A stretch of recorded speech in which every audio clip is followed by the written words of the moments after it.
and welcome back to the channel Simplified Education. So today is the last day of our 5 days challenge. आज हम करने वाले हैं ecology. सो ecology सबसे पहले तो एक ऐसी यूनिट है जिसमें से बहुत कुछ चीज़ें डिलीटेड है और बहुत कुछ चीज़ें आएंगी. तो सबसे पहले देख लेते हैं डिलीटेड कौन सी, रानी कौन सी है. Population interactions, mutualism, competition, predation, parasitism, population attribute, birth rate, death rate, age distribution. बस इतना ही आना है. Yes, so let's begin. ये सब नहीं आना.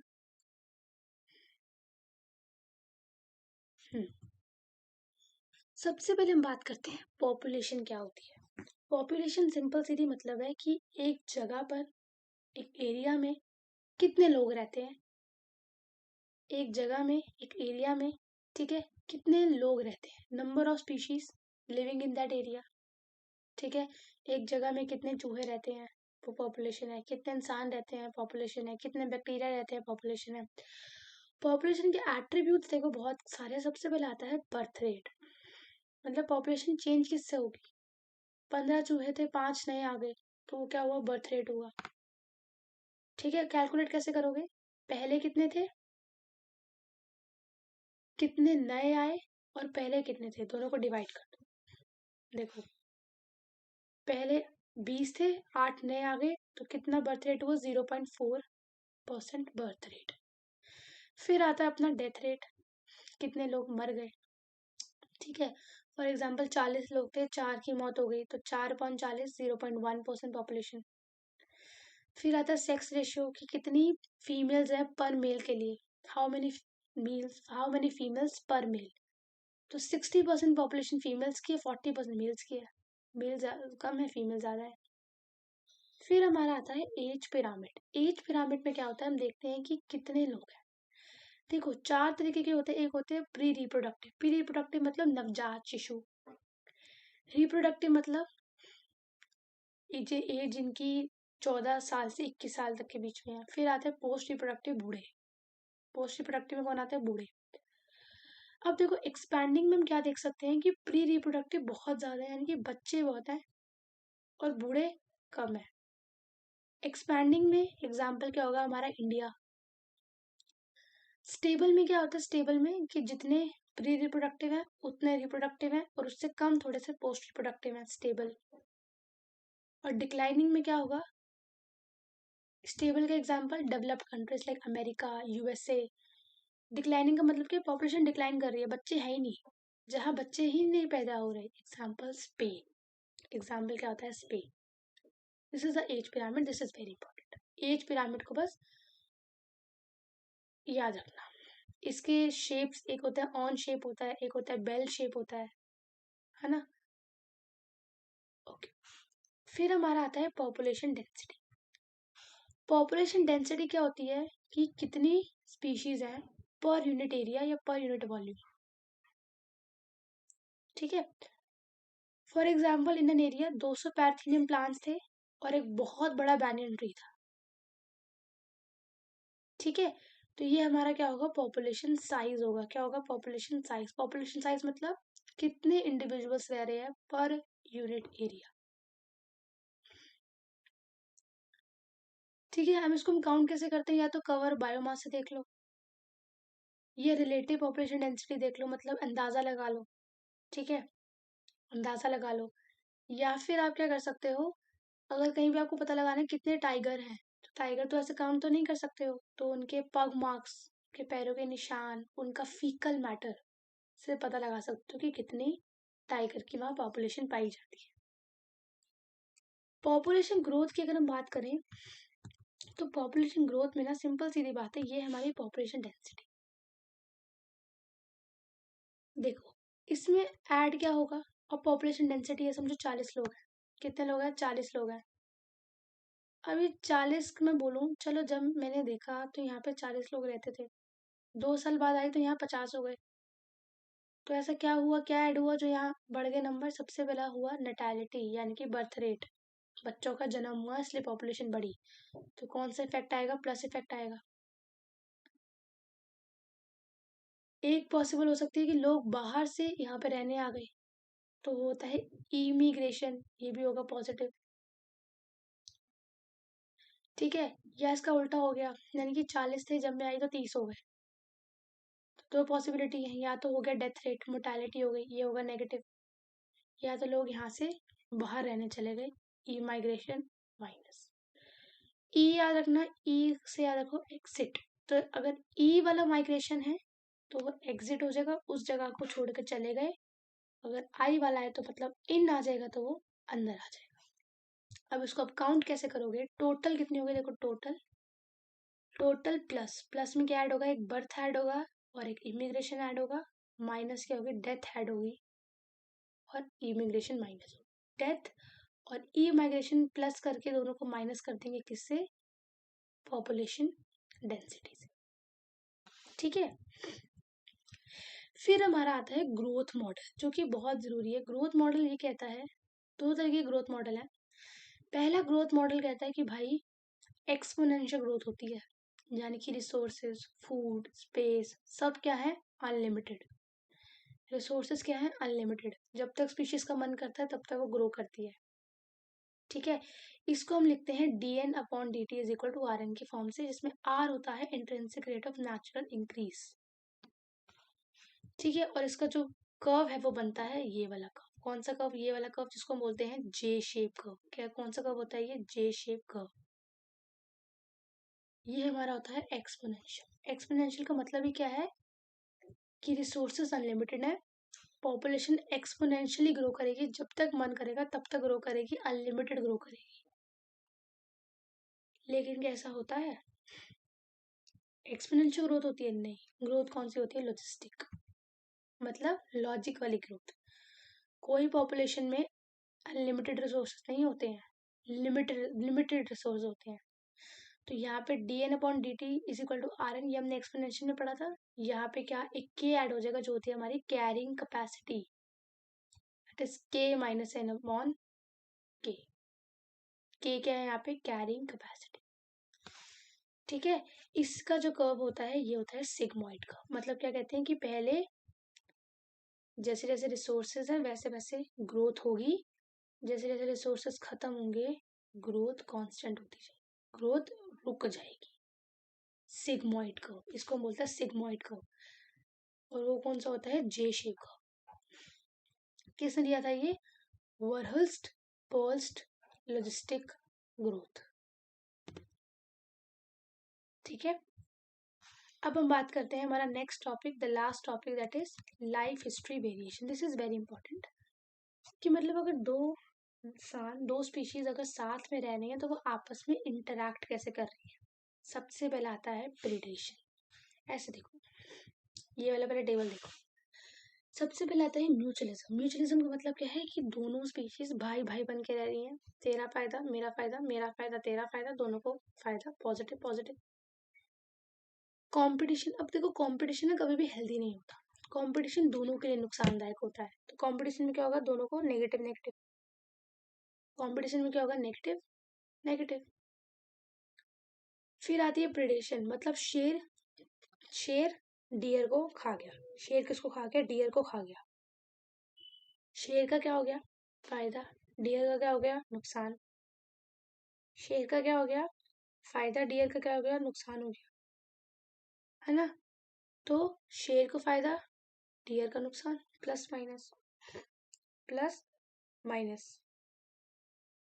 ठीक है, प्लस माइनस। पैरासिटिज्म, आपके सर पे जुए हैं, उसको तो खून मिल रहा है, उसका तो फायदा, आपका नुकसान, नेगेटिव। कमेंसलिज्म, एक को तो बहुत फायदा हो रहा है, दूसरे को फर्क ही नहीं पड़ रहा। अमेंसलिज्म, एक को नुकसान हो रहा है, दूसरे को फर्क नहीं पड़ रहा। अब देखो इसको पढ़ते कैसे हैं। सबसे पहले हम पढ़ते हैं प्रेडेशन। प्रेडेशन का सिंपल सीधा मतलब क्या है, एक इंसान दूसरे इंसान को खा जाएगा, एक स्पीशीज दूसरे स्पीशीज को खा जाएगी, शेर खा जाएगा हिरन को, प्रेडेशन। अब सब बोलते हैं देखो, जिसको खाया जाता है वो होता है प्रे, जो खाता है वो होता है प्रेडेटर। अब सब बोलेंगे मैम प्रेडेटर कितना गंदा है ना, डियर को खा रहा है, क्यों खा रहा है। देखो, प्रेडेटर की भी इंपॉर्टेंस है, क्योंकि अगर प्रेडेटर ही नहीं हुआ ना तो क्या होगा, अगर प्रेडेटर नहीं होगा ना तो प्रे की पॉपुलेशन बढ़ जाएगी और वो आपस में लड़ लड़ के मर जाएगी। फॉर एग्जाम्पल 40 हिरन थे, 20 को शेर खा गया, 20 बच गए। पर अगर शेर ही नहीं है, मैं शेर ही हटा दूं जंगल से, तो 40 के 40 ही रहेंगे, 40 के 60 होंगे, 60 के 70 होंगे। शेर है ही नहीं खाने के लिए, तो पॉपुलेशन की रेगुलेट नहीं हो रही है, कमी नहीं हो रही है वो, तो आपस में लड़ लड़ के मर जाएंगे डियर्स, है ना। इसका एग्जाम्पल देखा गया, देखो प्रिकली पेयर नाम का कैक्टस था, ऑस्ट्रेलिया में इंट्रोड्यूस किया गया 1920 में, ठीक है। जो उस कैक्टस को खाता था वो, उसका नाम था cactus feeding moth, cactus feeding moth. जब उसको हटा दिया ना, कैक्टस भी नहीं बचा बेचारा। उसको कंट्रोल करने के लिए कैक्टस फीडिंग मॉथ को लाया गया, क्योंकि वो बहुत बढ़ गए थे कैक्टस भाई, बहुत ज्यादा बढ़ गए थे। बायोलॉजिकल कंट्रोल रखता है, प्रे की पॉपुलेशन रेगुलेट करता है। स्पीशीज डाइवर्सिटी का मतलब क्या है, देखो एक पिजास्टर नाम की फिश थी, स्टार फिश थी,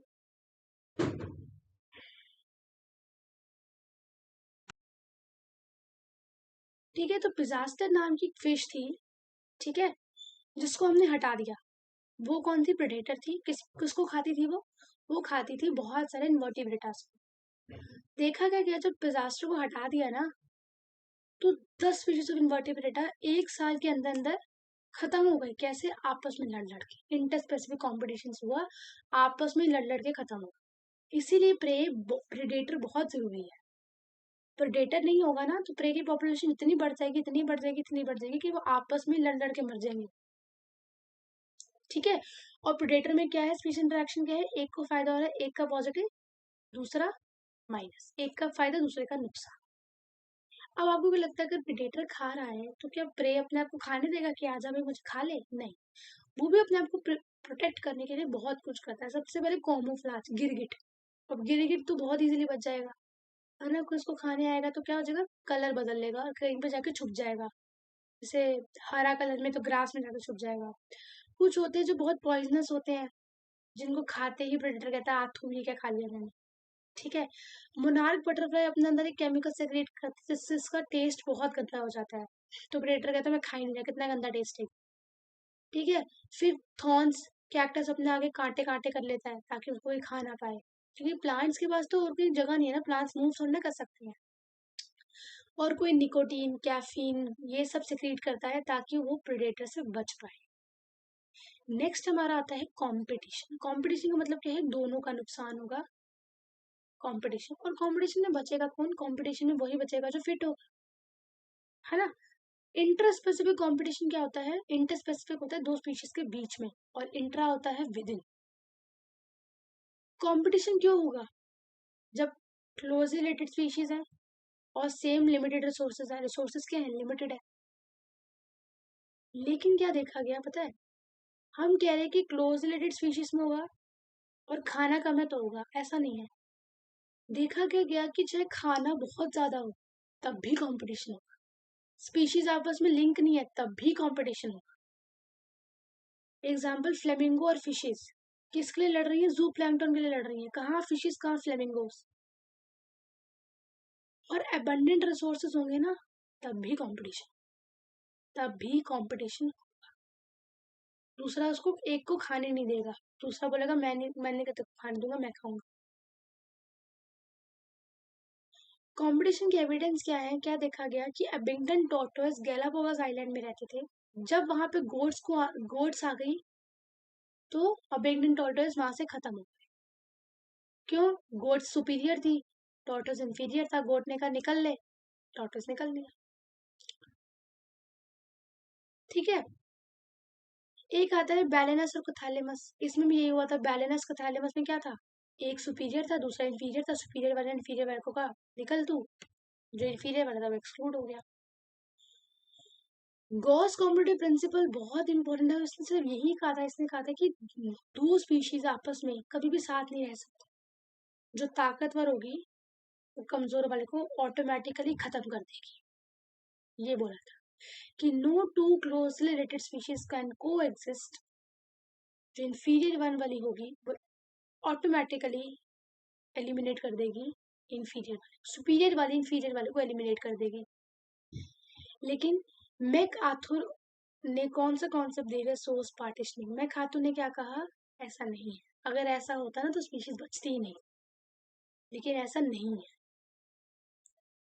फॉर एग्जाम्पल एक ट्री है, तो दो स्पीशीज अगर साथ में रह रही हैं, क्या बोलेगा, एक बोलेगी भाई तू एक काम कर, ऊपर वाली जगह खा ले, दूसरा बोलेगा तो नीचे वाली जगह खा ले। आपस में रिसोर्सेज को डिवाइड कर लेंगे, अपना खाने का समय अलग कर लेंगे, खाने की जगह अलग कर लेंगे, ताकि कंपटीशन ना हो।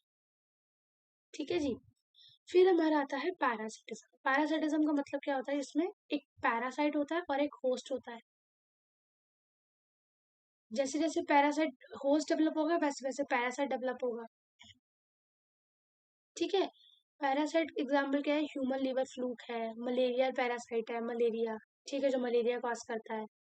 जो पैरासाइट है उसके पास सेंस ऑर्गन नहीं होंगे, सक्कर्स होंगे, हुक्स होंगे, रिप्रोडक्टिव ऑर्गन होगा और डाइजेस्टिव सिस्टम नहीं होगा, क्योंकि उसको बना बनाया खाना मिल रहा है ना आपके सर पे। टाइप्स ऑफ पैरासाइट में सबसे पहला आता है एक्टो पैरासाइट। एक्टो पैरासाइट मतलब सर पे अगर किसी के जुए हैं तो वो सरफेस पे है, एक्टो पैरासाइट सरफेस पे, एक्सटर्नल सरफेस पे है। जैसे ह्यूमंस में लाइस हो गई, डॉग्स में टिक्स हो गया। ठीक है, ये हो गया एक्टो पैरासाइट। क्या करेगा, खून चूसेगा, खून चूसेगा, खून चूसेगा, खून चूसेगा, खाएगा भी, रिप्रोडक्शन भी करेगा। ठीक है। एंडो पैरासाइट जो बॉडी के अंदर रह रहा है, आपके अंदर टेप वॉर्म चला गया, लीवर फ्लूक चला गया, तो वो आपके अंदर रह रहा है। जो अंदर रहेगा ना वो थोड़ा सा ज्यादा खतरनाक होगा, मोर कॉम्प्लेक्स होगा, है ना। अब देखो, सर पे जुए हैं तो वो कंघी से निकल जाएंगे, अंदर अगर कोई पैरासाइट चला गया तो उसको तो सर्जरी के थ्रू निकालोगे आप। ठीक है। इसी में आता है एक ब्रूड पैरासाइट। इसमें देखो सिंपल सीधी बात क्या है कि कोयल और कौवे, इन दोनों के अंडे ना बहुत ज्यादा सिमिलर से दिखते हैं। तो कोयल बड़ी चालू है, कोयल क्या कहती है, जो अपने अंडे ले करती है ना, तो वो कहती है कि इसको कौन पालेगा यार, इस अंडे को। तो वो चुपके से ना उन अंडों को जाके कौवे के घोंसले में जाके रख देती है। कौवे को बेचारे को पता ही नहीं है, उसको लग रहा है कि मेरे ही अंडे हैं, क्योंकि कौवा भी उस टाइम अंडे लेकर था, तो उसको लगता है कौवे, कौवे को लगता है मेरे अंडे हैं। अंडों का ध्यान देता है, अंडों का पालन पोषण करता है। अंडे जब अंडे साइज में बड़े होते हैं और जब फटते हैं, तो अब कौवे के बच्चे हैं तो बोलना तो चाहिए उनको काँ काँ, लेकिन कोयल ने अपने बच्चे छोड़ रखे हैं तो वो कू कू करने लग जाते हैं। उसी टाइम कौवे को पता लग जाती है तो मेरे साथ धोखा हो गया, तो मेरे अंडे थे ही नहीं, ये तो कोयल के अंडे थे जो मेरे नेस्ट में वो रख गई है। तो ये होता है ब्रूड पैरासिटिज्म, जो कि कुकू और क्रो में पाया जाता है, कौवा और कोयल में पाया जाता है। कोयल कौवे को उल्लू बना देती है और वो उल्लू बन भी जाता है। नेक्स्ट हमारा आता है कमेंसलिज्म। कमेंसलिज्म में क्या होता है, एक को फायदा होता है, दूसरे को कोई फर्क ही नहीं पड़ता। अब ऑर्किड नाम का एक प्लांट है, ऑर्किड नाम का एक सॉरी एनिमल है, वो मैंगो ब्रांच पे कह रहा है मैं रह लूं, मैंगो ब्रांच कह रहा है रह ले भाई, मुझे कोई फर्क नहीं पड़ता। ठीक है। कैटल इग्रेट है और ग्रेजिंग कैटल। अब समझो ग्रेजिंग कैटल क्या, गाय है, चल रही है चल रही है, अब उसके पैर से क्या हो रहा है, जितने भी इंसेक्ट है वो ऊपर ऊपर आ रहे हैं। ठीक है। और उसको कौन खा रहा है, कैटल इग्रेट खा रहा है। तो कैटल को तो फर्क ही नहीं पड़ रहा, वो तो चल रही है, उसको कोई फर्क नहीं पड़ता। सी एनीमोनो क्लाउन फिश। ठीक है।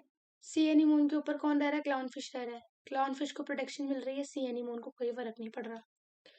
लास्ट हमारा आता है म्यूचुअलिज्म। म्यूचुअलिज्म क्या होता है, म्यूचुअलिज्म होता है जिसमें प्लस प्लस भाई भाई, लाइकन, फंगस और बैक्टीरिया का रिश्ता, एल्गे और बैक्टीरिया का रिश्ता, सॉरी एल्गे और फंगस का रिश्ता, जिसमें फंगस घर देगा, एल्गा खाना देगा। माइकोराइजा, एल्गा और रूट्स ऑफ हायर प्लांट्स का रिश्ता। ठीक है। Fig fig trees and sexual reproduction आपने प्लांट्स में पढ़ा था ना, कि अंडे देने की जगह दे देते हैं, बदले में पॉलिनेशन कर देते हैं। एक आता है सेक्सुअल डिजीज इन ऑर्किड, ये बहुत जरूरी है, इम्पोर्टेंट है।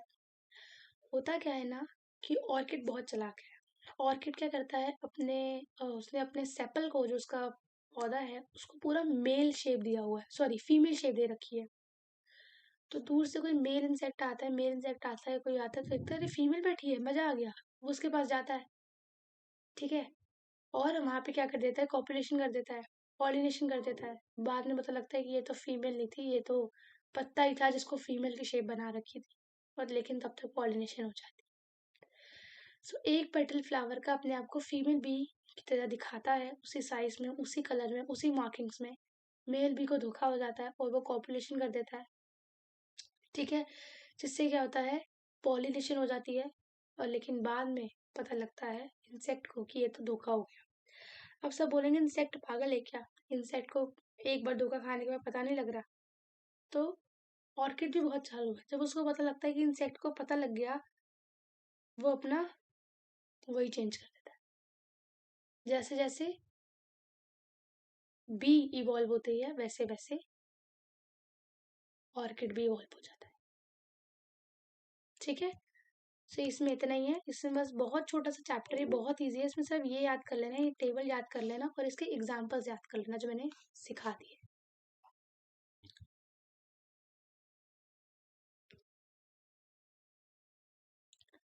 नेक्स्ट चैप्टर पे चलते हैं, इकोसिस्टम। इसमें हमें कहाँ तक पढ़ना है, सिर्फ एनर्जी फ्लो तक पढ़ना है। एक सेकेंड, इकोसिस्टम क्या होता है, इकोसिस्टम एक फंक्शनल यूनिट है नेचर की, जहाँ पे एक लिविंग ऑर्गेनिज्म आपस में रहते हैं और इंटरैक्ट करते हैं। इकोसिस्टम दो तरीके का होता है, अगर लैंड पे है तो टेरेस्ट्रियल इकोसिस्टम, पानी में तो एक्वाटिक इकोसिस्टम, इंसान ने बनाया तो मैन मेड इकोसिस्टम। ठीक है, इकोसिस्टम एक बायोटिक कंपोनेंट होते हैं, जैसे इंसान, जानवर, पौधे।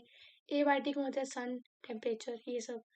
ठीक है, फिर आती है स्ट्रैटिफिकेशन। स्ट्रैटिफिकेशन का सिंपल सीधा मतलब है कि vertical distribution of different species occupant different level. जैसे एक फॉरेस्ट को अलग लोगों ने घेरा है, फिर श्रब्स आ गया, फिर हर्ब्स आ गया, फिर ग्रासेस आ गई, तो ग्रासेस, श्रब्स, हर्ब, ट्री, ये सब। इक्वेटिक इकोसिस्टम में एबायोटिक कंपोनेंट क्या होते हैं, पानी और सॉइल, क्लाइमेटिक कंडीशंस। ठीक है, ऑटोट्रॉफिक कंपोनेंट क्या होते हैं, फाइटोप्लैंक्टन, जूप्लैंक्टन, ये सब। कंज्यूमर्स कौन होते हैं, जूप्लैंक्टन। डीकम्पोजर कौन होते हैं, फंगिया, बैक्टीरिया, ये सब हो गया। अब उसके सबसे पहले हमको पढ़ना है प्रोडक्टिविटी। प्रोडक्टिविटी का सिंपल सा मतलब है कि कितना बायोमास सेक्रीट हो रहा है, कितना ऑर्गेनिक मैटर सेक्रीट हो रहा है प्लांट्स के द्वारा, इसको हम बोलते हैं प्रोडक्शन, प्रोडक्टिविटी, जिसको बोलते हैं प्राइमरी प्रोडक्टिविटी। क्या बोलते हैं, प्राइमरी प्रोडक्टिविटी। अब जितना प्रोड्यूस होगा वो होगा हमारा जीपीपी, यानी कि ग्रॉस प्राइमरी प्रोडक्टिविटी। जीपीपी जितना ऑर्गेनिक मैटर फोटोसिंथेसिस के द्वारा सेक्रीट होगा, लेकिन कुछ लॉस भी तो होगा रेस्पिरेशन के थ्रू। तो GPP minus r is equal to NPP, net primary productivity.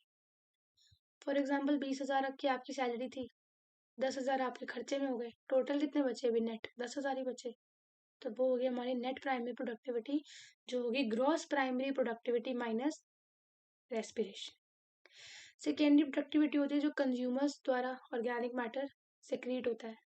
ठीक है, annually 170 billion ton biomass secrete होता है, जिसमें से ओशंस में से 55 बिलियन टन सेक्रीट होता है। डीकॉम्पोजिशन के सिर्फ स्टेप्स याद करने हैं। डीकॉम्पोजिशन का मतलब क्या होता है कि डेड एंड डिकेइंग मैटर है उसको तोड़ना, कॉम्प्लेक्स ऑर्गेनिक मैटर को सिंपल इनऑर्गेनिक सब्सटेंसेस में तोड़ना। किसको तोड़ा जाएगा, डेट्रेटस को। तोड़ेगा कौन, डीकम्पोजर्स। स्टेप्स याद रख लो बस, फ्रैगमेंटेशन, सबसे पहले बड़े बड़े मॉलिक्यूल्स को छोटे छोटे मॉलिक्यूल्स में तोड़ा जाएगा। कौन तोड़ेगा, अर्थवर्म। फिर होगी लीचिंग, जितने भी वाटर सॉल्युबल इनऑर्गेनिक न्यूट्रिएंट्स हैं उसको वहां से एक्सट्रैक्ट कर लेंगे। फिर catabolism, cut cut cut cut cut cut काटेंगे। फिर ह्यूमिफिकेशन एंड फिर मिनरलाइजेशन। बस ये स्टेप्स याद कर लो। ठीक है, फैक्टर्स कौन कौन से होंगे, chemical composition of detritus, chemical किससे बना है डेट्रेटस। क्लाइमेटिक कंडीशन क्या है, अगर तो बहुत ही ज्यादा गर्मी है तो अच्छी से होगी डीकॉम्पोजिशन, सर्दी है तो नहीं होगी। फिर हमारा आता है energy flow. Energy flow simple ज्यादा क्या कहता है, एनर्जी फ्लो कहता है कि जो सन है ना, उससे फोटोसिंथेटिकली एक्टिवली रेडिएशन कितनी होती है, 50%, जो कि प्लांट लेता है, पर प्लांट कैप्चर कितनी कर पाता है, सिर्फ 2 से 10%। ठीक है, जो कि आगे ट्रांसफर होती है। दो तरीके की फूड चेन होती है, एक होती है ग्रेजिंग फूड चेन, एक होती है detritus food chain. Grazing food chain मतलब जो नॉर्मल चल रही है ना, ग्रास ने, गोट ने ग्रास को खाया, उसके बाद शेर ने गोट को खाया, grazing food chain. Detritus food chain क्या होगी, जो डेड एंड डिकेइंग मैटर की होगी। किसकी होगी, डेड एंड डिकेइंग मैटर की। ठीक है, ठीक है, ये हो गया हमारा डेट्रेटस फूड चेन, जिसमें हम डेट्रेटस या डेड ऑर्गेनिक मैटर को यूज करेंगे। फूड चेन क्या होता है, फूड चेन होता है क्या रिलेशन है, कौन किसको खा रहा है, ये होता है फूड चेन। ठीक है। और एक हमारे होते हैं प्रोड्यूसर्स जो कि खाना प्रोड्यूस करते हैं, जिसमें आते हैं हमारे प्लांट्स। एक होते हैं हमारे कंज्यूमर जो खाते हैं। प्राइमरी कंज्यूमर मतलब जो घास खाते हैं, हर्बीवोर। सेकेंडरी कंज्यूमर मतलब प्राइमरी कार्निवोर, जिसमें आते हैं कौन, टाइगर, मैन। टर्शरी कंज्यूमर कौन होते हैं, जो कार्निवोर को खाते हैं, जैसे कि टाइगर हो गया, लायन हो गया। फूड वेब क्या होती है, इंटरकनेक्टेड फूड चेन को हम बोलते हैं फूड वेब। ठीक है। अब देखो 10% लॉ सबको पता है। 10% लॉ क्या कहता है, 10% लॉ ये कहता है कि फॉर एग्जाम्पल मैन सबसे पहले था हमारा ग्रास, इसको खाया हमारे गोट ने, गोट को खाया किसने, लायन ने। ग्रास के पास थी 100 जूल एनर्जी, ठीक है। गोट के पास कितनी जाएगी, 10 जूल। लायन के पास कितनी जाएगी, 1 जूल। बस यही है कि ओनली 10% एनर्जी फ्लो करती है each trophic level, that's it. इसमें कुछ पढ़ने को और नहीं है। ये देखो ये रहा 10% law, only 10% energy will be transfer to each trophic level, बाकी लॉस हो जाएगी। बाकी क्या होगी, लॉस हो जाएगी। फिर इसमें आते हैं हमारे इकोलॉजिकल पिरामिड्स, ये बहुत जरूरी है। इकोलॉजिकल पिरामिड्स क्या रिप्रेजेंट करता है, फूड चेन रिप्रेजेंट करता है इकोलॉजिकल पिरामिड। सबसे पहले आता है पिरामिड ऑफ नंबर। अब देखो प्राइमरी प्रोड्यूसर में हम ले लेते हैं ग्रास, ट्रीज। ट्रीज ज्यादा है या शेर ज्यादा है, ट्रीज ज्यादा है, तो ट्रीज आएंगे नीचे। फिर उससे कम कितने हैं, डियर। उससे कम कितने हैं, टाइगर। उससे कम कितने हैं, लायन। पिरामिड ऑफ नंबर, धीरे धीरे क्या होगा, कम होगा। फिर होगा पिरामिड ऑफ बायोमास। प्लांट जितना बायोमास सेक्रेट कर रहा है उतना तो नहीं कर रहा लाइन सेक्रेट, तो प्लांट फिर नीचे आएगा। उसके ऊपर प्राइमरी कंज्यूमर, फिर सेकेंडरी कंज्यूमर, फिर टर्शियरी कंज्यूमर। जो पिरामिड ऑफ बायोमास है वो उल्टा होगा, क्यों, क्योंकि प्राइमरी कंज्यूमर में आते हैं फाइटोप्लैंक्टन, जो कि बहुत सारे होते हैं जो जू प्लैंक्टन को फीड करते हैं।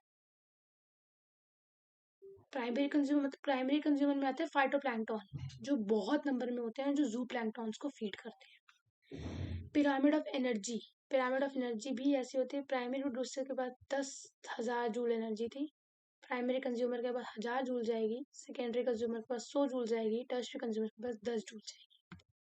10% एनर्जी विल बी ट्रांसफर्ड, और ये पिरामिड कभी भी इन्वर्टेड नहीं होगा। सारे पिरामिड इन्वर्टेड हो सकते हैं, ये हमेशा अपराइट क्यों होगा, क्योंकि एनर्जी हमेशा ग्रास से डियर में जाएगी, डियर से ग्रास में वापस नहीं जाएगी। ठीक है। लिमिटेशंस क्या है कि does not consider the same species belonging to 2 और मोर ट्रॉफिक लेवल। इसमें फूड वेब नहीं आता, सिर्फ फूड चेन आती है, और डीकम्पोजर्स को तो कोई रोल ही नहीं दिया हुआ। आपने क्या करना है, सिर्फ आपने पिरामिड्स के नाम याद करने हैं और इसको बनाना आना चाहिए एग्जाम में, और कुछ नहीं करना, इसमें से कुछ भी नहीं आता। और ठीक है, एक आता है हमारे डीकम्पोजिशन की प्रोसेस आती है, और एक ये आता है, बस। नेक्स्ट चैप्टर हमारा आता है बायोडाइवर्सिटी एंड कंजर्वेशन। ये तो पूरा याद करने वाला है, इसमें मैं क्या याद कर रहा हूँ।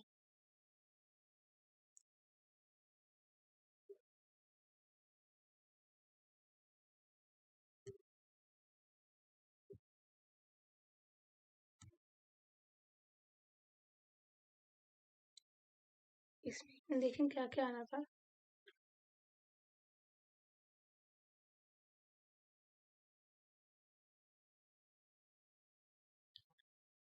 तो this chapter is only about learning. इसमें आपको सब याद करना है कि कितने स्पीशीज हैं, कितने एनिमल्स हैं, कितने इंसेक्ट्स हैं। स्पीशीज रिलेशनशिप्स तो बता देती हूँ। इसमें यही कहते हैं कि जैसे जैसे एरिया बढ़ेगा स्पीशीज बढ़ेगी, जैसे जैसे एरिया बढ़ेगा स्पीशीज बढ़ेगी। ठीक है। एक गली में 2 कुत्ते हैं, 2 गली हो गए तो 4 कुत्ते होंगे, जैसे जैसे गलियां बढ़ाओगे कुत्ते बढ़ेंगे। ये इसकी एक इक्वेशन है, और इसमें हाइपरबोला बनता है, रेक्टेंगुलर हाइपरबोला बनता है। ठीक है, इतना आपने याद करना है। अगर ये नहीं भी करना, एक है रिवर्ट प्रॉपर हाइपोथेसिस, ये बहुत जरूरी है। ये कहती है कि धीरे धीरे आप स्पीशीज को एक्सटेंड कर रहे हो, धीरे धीरे आप स्पीशीज को खत्म कर रहे हो, इतना ज़्यादा इम्पैक्ट नहीं पड़ेगा। जैसे जैसे स्पीशीज बढ़ती जाएंगी ना, एक्सटेंड होनी, तब जाके मेजर इम्पैक्ट आएगा। जिसमें की स्पीशीज बहुत जरूरी है। की स्पीशीज होती है वो स्पीशीज जो कि बहुत जरूरी होती है। ये अगर इकोसिस्टम से हट गई तो बहुत दिक्कत हो जाएगी। फॉर एग्जाम्पल आप प्लेन में बैठे, आपने एक कील निकाल ली, प्लेन को कोई फर्क नहीं पड़ेगा। पर अगर हर एक इंसान एक एक कील निकालता रहेगा ना, तो एक टाइम ऐसा आएगा प्लेन ऐसे ऐसे होने लग जाएगा। और अगर किसी ने जो विंग्स होते हैं उसकी कील निकाल दी, प्लेन क्रैश। वही कहना चाहिए। फिर बायोडाइवर्सिटी को कंजर्व क्यों करना चाहिए? क्योंकि एक तो वो हमारे काम आती है, नैरोली यूटिलिटेरियन हमारे काम आती है, ब्रॉडली यूटिलिटेरियन नेचर के काम आती है, और हमारे कुछ एथिकल वैल्यूज हैं कि हमें उनको कंजर्व करना चाहिए। ठीक है। सो इसमें ना इसकी जितने भी ये नोट्स हैं ये वाले, इसके मैं ये डिस्क्रिप्शन में डालूंगी, एक बार आप बस रीड कर लेना। कुछ समझ नहीं आएगा तो कमेंट सेक्शन में बता देना, क्योंकि इसमें कुछ भी नहीं है और कुछ करने के लिए। ठीक है। सो दैट्स इट, हमारा 5 days चैलेंज हुआ आज के दिन पूरा। होप आपको 5 दिन की मेहनत अच्छी लगी होगी। अच्छी लगी हो तो वीडियो को लाइक कर देना, चैनल को सब्सक्राइब कर देना। एंड वन मोर थिंग, बहुत कुछ टॉपिक्स अगर आपको समझ में नहीं आए हैं तो मैं दोबारा समझाती हूँ, बस टॉपिक का नाम मुझे कमेंट सेक्शन में बता देना। ठीक है। So I will see in the next session, till then take care, thank you so much and bye bye.